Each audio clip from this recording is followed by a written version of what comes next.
checks on the credit unions, see if they can check. Dozens of credit unions and banks closed, more than 100,000 customers unable to get their money. And for many, the face of the banking crisis was Joe Mollicone.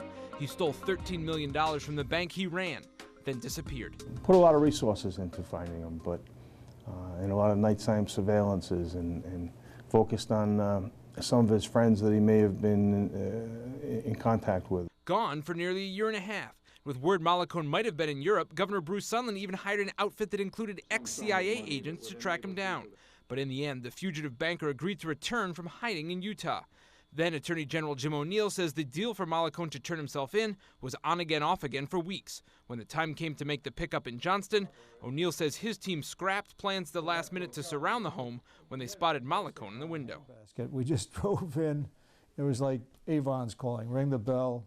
Then it was off to the ACI, the perp walk captured on video, an indelible moment in Rhode Island history. O'Neill walked Mollicone in, the state's most wanted, finally locked up. Put him in, cell door closed, and I said, take care of yourself, and that was it. After conviction in 1993, Mollicone spent 10 years behind bars. The damage had been done.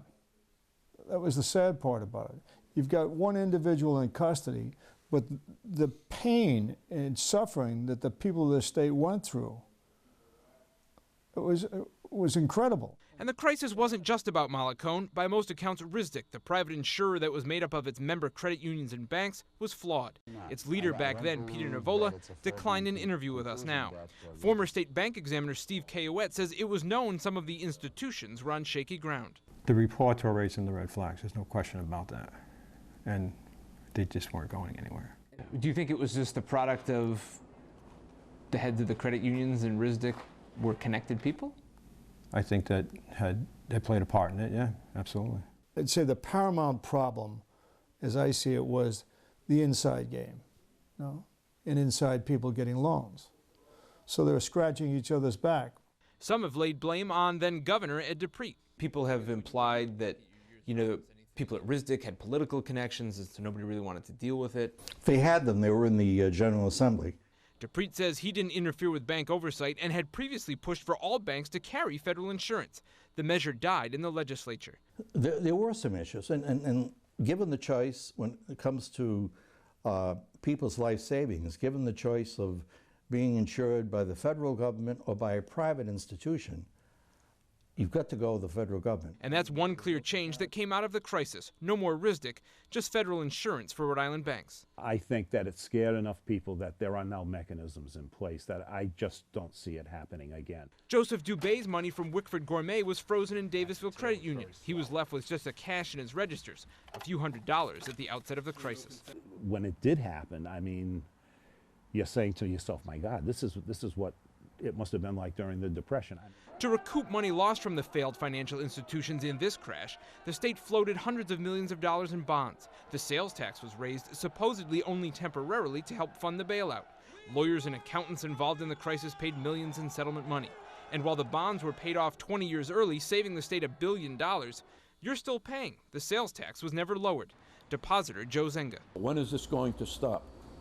And in the end, did the state learn its lesson? I don't know the answer to that. Doesn't look that way to me. We seem to spill money out in this state in a manner that's, there doesn't seem to be substantial checks and balances. They needed more oversight, and I think we've learned from that, and it won't happen again. Steve Kayouette retired just a few months ago as the state's chief bank examiner. He says there weren't enough examiners to get the job done before the crisis, and while the number of examiners was drastically increased afterward, the number has again dwindled. I didn't feel there still were enough resources to do the job. The director of the Department of Business Regulation, which oversees local banks, tells me there are 3 vacant examiners' positions that he wants to fill but cannot because of budgetary constraints, though he also points out fewer inspectors are needed now because there are a lot less state-chartered banks than there used to be. I also spoke to Joe Mollicone. He did not want to go on camera, telling me to do so would, quote, just be reliving a terrible event I was largely responsible for. He now works at a manufacturing company in Providence. Ordered to pay back millions of dollars, he has a few thousand taken out of his paycheck each year. I'm Brian Crandall, NBC 10 News in Providence.